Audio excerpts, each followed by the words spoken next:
J'ai été la découvrir en visitant leur site de production en Italie et ça m'a plutôt convaincu. Nicolas Guillaume, exploitant sur la commune de Carreau. Je suis associé avec ma femme à 50% sur un élevage de 800 truies et 100 agresseurs partiels. Donc l'exploitation, il y a 460 hectares de terre, principalement à destination de consommation pour élevage porc. On a réellement focalisé jusque dans les années 2015 sur l'investissement porc. Donc on a investi au niveau de la FAF pour optimiser nos coûts de production et gagner 20 à 30 euros de la tonne d'aliments. On a d'abord fait tous nos systèmes de stockage et après on a investi dans du matériel de récolte et par la suite tout ce qui est matériel d'épandage. On a acheté une machine, première machine à rotor en 2020, idéal 8 PL, donc avec une barre de coupe 9,20 m, cueilleur 8 rangs. Donc on a renouvelé cette machine-là pour passer sur un modèle supérieur idéal 9 PL. Et aujourd'hui, l'équipement qu'on a sur l'exploitation serait capable clairement d'avaler plus de surface. Sur l'idéal 9, tout a été fiabilisé.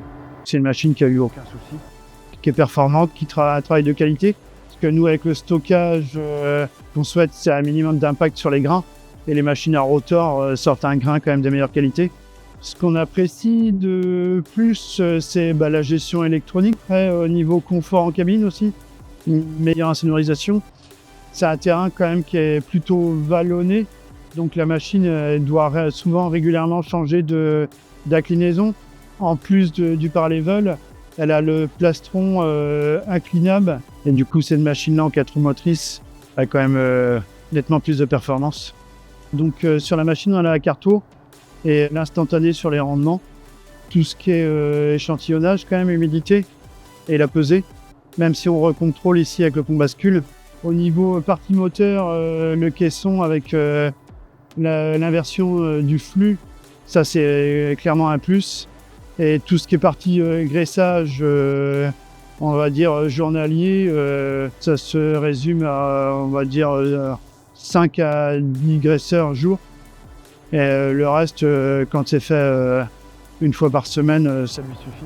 De consommation de gasoil à l'hectare sur des bons volumes de paille avec donc la barre de coupe de 10,60 m.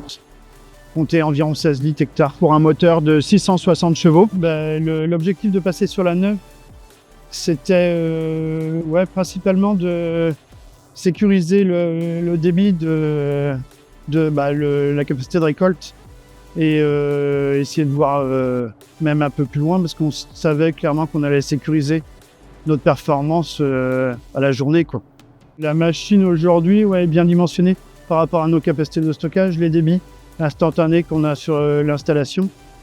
On va dire entre 3,5 hectares et 4 hectares en céréales. Et maïs, elle va être largement dimensionnée parce qu'au niveau de l'installation de broyage, c'est une installation qui va tourner environ à 40 tonnes.